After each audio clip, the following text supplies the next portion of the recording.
दोस्तों आजकल आप देख ही रहे हैं कि लोगों को सांस लेने में बहुत दिक्कत आ रही है और वो हॉस्पिटल की तरफ भाग रहे हैं और वहाँ ऑक्सीजन ना मिलने की वजह से पेशेंट अपनी जान से हाथ धो बैठता है। जबकि डॉक्टर विष्णु राय चौधरी ने जुलाई 2020 में बता दिया था कि अगर किसी को ऑक्सीजन लेवल की कमी लगे या सांस लेने में दिक्कत हो तो कैसे आप घर पर ही प्रॉन पोजिशनिंग में रहकर इसको ठीक कर सकते हैं। तो आइए दोस्तों जानते हैं डॉक्टर विष्णु राय चौधरी से कि क्या है ये प्रॉन पोजिशनिंग। एक इम्पॉर्टेंट बात, मान लो कोई पेशेंट है, वो पेशेंट को सांसें नहीं आ रही हैं। जब तो वो पेशेंट खड़ा है, जैसे मैं खड़ा हूँ, तो उसकी ब्रेथलेसनेस बढ़ेगी। जब तो वो बैठा है, ठीक, जब बैठा है ब्रेथलेसनेस बढ़ेगी, राइट। तो ये दो पॉस्चर है जिसमें ब्रेथलेसनेस बढ़ेगी। तो इन दोनों पॉस्चर में पेशेंट को रखना नहीं। एक तीसरा पॉस्चर है, आई जस्ट शो यू। जब वो पेशेंट लेटा हुआ है लाइक दिस, ऊपर देख रहे हैं ना, तो हार्ट है ये ऊपर है और लंग्स उसके नीचे हैं। ऐसे में उसकी जो लंग्स की कैपेसिटी है वो 20% कम हो गई क्योंकि हार्ट ने उसको दबा दिया और अब ब्रेथलेसनेस अभी भी बढ़ेगी, अभी भी ब्रेथलेसनेस बढ़ेगी। ये सारे पॉस्चर है ब्रेथलेसनेस बढ़ने की। तो ऐसे में उस पेशेंट को अगर हम प्रोन वेंटिलेशन में रख दें, प्रोन वेंटिलेशन, तो आप सरप्राइज हो जाएंगे कि आधे घंटे के अंदर उसका ऑक्सीजन सैचुरेशन 2% बढ़ जाएगा और 1-2 घंटे में वो बोलेगा अब मैं कंफर्टेबल हूं और उसका ऑक्सीजन सैचुरेशन आप देखेंगे कि नॉर्मल रेंज में आ जाएगा। एवरी टाइम, मैं ऐसे नहीं बोल रहा कभी आएगा कभी नहीं आएगा, मैं बोल रहा हूं एवरी टाइम आएगा। किस में रखना है आपको? प्रोन पोजिशनिंग, प्रोन वेंटिलेशन बोलते हैं इसको। प्रोन वेंटिलेशन क्या होता है? Very very simple. Patient this you can see, ऐसे आ और पैरों के नीचे आपने ये पिलो आपने डाल दिया और ऐसे।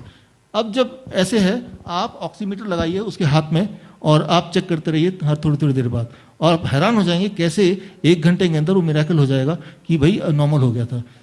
वेंटिलेशन का यही मतलब है। अब इसके अलावा जो मैकेनिकल वेंटिलेटर है जिसकी बात आप करते हैं, वो एक मौत का सामान है, वो एक व्यापार करने का सामान है। अच्छा, ये जो मैंने पोजीशन बताया, क्या इसको मैं बिजनेस में कन्वर्ट कर सकता हूं कि आज के बाद ऐसे कोई लेटेगा तो मुझे पैसा देना, वो मुझे पैसा देगा तभी ऐसा लेटना अलाउड है? I cannot patent this position, right. मैंने आपको बता दिया, आपने किसी को बता दिया, इसका व्यापार नहीं हो सकता। तो ये 1970 में यूज होता था और इसमें 1 घंटे में प्रभाव आ जाता हर बार। हमारे पास तो कितने डेटा है, राइट। लेकिन अब क्या किया कि इस वाले मेथड को हाइड कर दिया, उसकी जगह ले आए मैकेनिकल वेंटिलेटर, जो कि अपने आप में इतना ज़्यादा डेंजरस है। हमारे डॉक्टर के वी तुमाने जी हमें बताएंगे कि उन्होंने अपने पिछले 35 साल के करियर में एक भी इंसान को वेंटिलेटर से बाहर आते हुए, जिंदा आते हुए देखा नहीं। तो आपका कोई दुश्मन भी हो ना, तब भी उसको वेंटिलेटर के लिए ना बोलो, लेकिन प्रोन वेंटिलेशन के लिए उसको बोल सकते हैं। आपको 1 घंटे में रिजल्ट दिखेगा। अब क्या है कि जब वो लेटा है, he is very very comfortable 1 घंटे बाद, लेकिन जैसे ही वो उठेगा, ऐसे बैठ गया, तो दोबारा से उसका ऑक्सीजन सैचुरेशन पहले से भी ज्यादा डिप कर जाएगा। Getting the point? तो पहले तो आखिर में 75 तक आ रहा था, लेकिन अब एकदम डिप कर जाएगा, 70 पे आ जाएगा। तो मैं इसलिए बता रहा हूं ताकि आप एन मौके पे पैनिक ना हो, राइट। तो ऐसा होगा, तो इससे बचना है उसको, right. We have to protect कि ऐसा ना हो। वो सोचेगा मैं ठीक हो गया हूं, अच्छा मैं चलता हूं टॉयलेट जाएगा ना वो, और टॉयलेट जाते ही एकदम वो गिर पड़ेगा, या मैं बैठता हूं, या मुझे खाना है, या मुझे मैं ऐसे थक गया। बीमार इंसान ऐसे, या कोई भी इंसान ऐसे लंबे समय तक नहीं रह सकता। हर 1 घंटे में उसको 10 मिनट का ब्रेक चाहिए। इस पोजीशन पे आप लेट के देखिए, थोड़ी देर बाद आपको पेन करने लगेगा, राइट। तो ऐसे में क्या करना है कि उस पेशेंट को ब्रेक भी देना है, लेकिन ब्रेक देने के लिए उसको खड़ा करेंगे, उसको बिठाएंगे या उसका पोस्चर चेंज कर देंगे तो दोबारा ऑक्सीजन सैचुरेशन डिप हो जाएगा। तो ऐसे में वेरी वेरी सिंपल, एक चेयर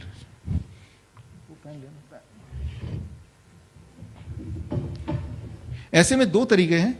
या तो ऑक्सीजन सिलेंडर लगा दो, जितनी देर वो खा रहा है, जितनी देर जा रहा है, बार बार ऑक्सीजन दो, लेकिन ऑक्सीजन सिलेंडर फिर व्यापार। ये चाइनीज फैन 200 रुपए का आता है, इंडियन भी आता है, राइट। तो इस तरह का फैन लिया ऐसा, और उसको ऐसे लगाया करीब 6 इंच दूर, और उसको इस पोस्चर पे, ये जो पोस्चर है और ये फैन है, तो अब ऑक्सीजन सैचुरेशन उसका नीचे तो जाएगा, लेकिन बहुत धीरे धीरे जाएगा। एटलीस्ट खाना खाना है, पानी पीना है, तब तक रहेगा, राइट। तो ये पोस्चर है। खड़े होना उसको, तो ये झुक के, this is the posture, right. इस पोस्चर पे ऐसे प्रॉब्लम हो जाएगी, झुकेगा तो प्रॉब्लम। तो एटलीस्ट वो पोस्चर इसलिए चेंज करना जरूरी, क्योंकि उस पोस्चर वो रह नहीं सकता, दर्द करेगा। अच्छा, पोस्चर तो ऐसे कर लिया। कई बार ऐसा होता है कि प्रोन वेंटिलेशन भी लगा दिया, साथ में फैन भी लगा दिया। ये लगता है ये तो बचपना है यार, ये कैसे हो सकता है। कभी कभी चीजें इतनी सिंपल होती हैं कि हमें विश्वास ही नहीं होता इससे कुछ हो जाएगा, राइट। तो आप जो बुक है जो आज लॉन्च हुई है या जो इंग्लिश एडिशन लॉन्च हुई, उसमें मैंने रैंडमाइज कंट्रोल ट्रायल इसके भी और प्रोन वेंटिलेशन के सारे डाले हुए हैं, ऑथेंटिक ट्रायल, आप उसको रेफरेंस को देख सकते हैं। और उस ट्रायल में देखा गया कि रैंडमाइज कंट्रोल ट्रायल में कि आधे पेशेंट को ऑक्सीजन सिलेंडर लगाया गया और आधे पेशेंट को सिर्फ ये पंखे से दिया गया, स्ट्रीम ऑफ एयर। तो जिनको पंखे से दिया गया उनको उनमें इंप्रूवमेंट जल्दी पाई गई विदाउट एनी साइड इफेक्ट, क्योंकि आपका जो बॉडी है, आपका बॉडी ऑक्सीजन के लिए डिजाइन नहीं है। आप ऑक्सीजन ले रहे हैं या एयर ले रहे हैं? What you are breathing in, it is not oxygen. आपकी गाड़ी डीजल की है, डीजल खत्म हो गए, मैं बोलूं मैं जेट फ्यूल डाल देता हूं उसमें और बढ़िया तेल है, आप मानेंगे क्या? और महंगा है, नहीं मानेंगे ना, because your car is design for diesel, right? Your car is design for air, not oxygen.